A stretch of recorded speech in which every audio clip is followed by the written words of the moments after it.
a well-regulated militia being necessary to the security of a free state, the right of the people to keep and bear arms shall not be infringed. 27 words. It makes up the Second Amendment of the United States Bill of Rights and the Declaration of Independence and in the Constitution. And yet, 27 words that have had so much controversy over the last 5 weeks since mid-December after the Sandy Hook Elementary School shooting. And last week, President Obama announced 23 executive actions he'd be willing to take when it comes to that Second Amendment. But let's stop and look, what is the Second Amendment? The gun debate we've had here in our country. I'm speaking right now simply as a Minnesotan, as a gun owner, and as somebody who has spent a lifetime shooting, hunting, and enjoying the outdoors with firearms, with my friends, with my families and others.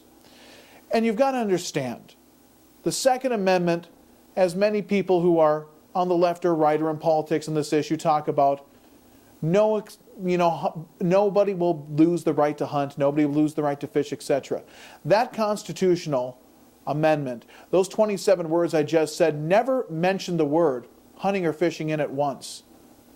It says a well-regulated militia necessary for the freedom of the state. And these assault weapons that President Barack Obama says he wants to ban, I believe you have a right to own as an American citizen in order to have that militia, to guarantee the freedom of the state.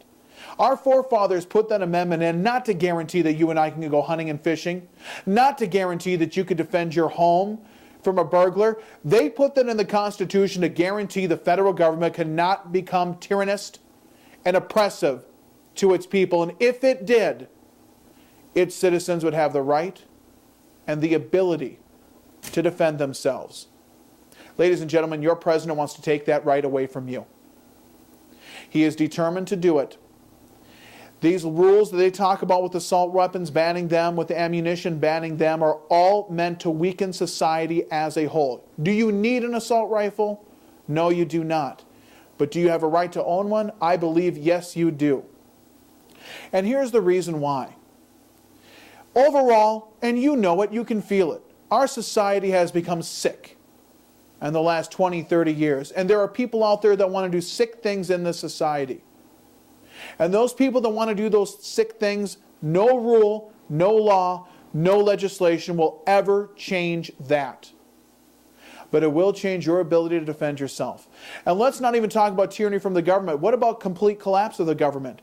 The budget being the way it is. We've seen what happens in Europe. Don't think it couldn't happen here. I'm sure there are many people in 1930s and 1920s Europe that didn't think fascism or communism or other tyrannical governments would take over their young fledgling democracies.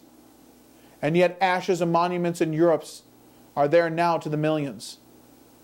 They were very anti-gun advocates in those countries as well. I don't know if this is the first step down the slippery slope, but I feel it is. New York's law actually allows people to come into your home and take guns away from you if a mental health professional deems that you could be a danger to yourself or others.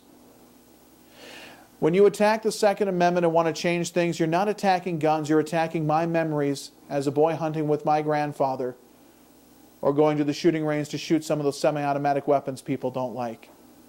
Second Amendment's in the Constitution for a reason, not for hunting and fishing, not to defend your home, to defend your nation from outside threats when the government can't. And oh, by the way, the National Guard, federally run. In 2005, people in Hurricane Katrina found that out in Louisiana. The federal government trumps state governments always when it comes to the National Guard. That is not your state militia. You and I are now.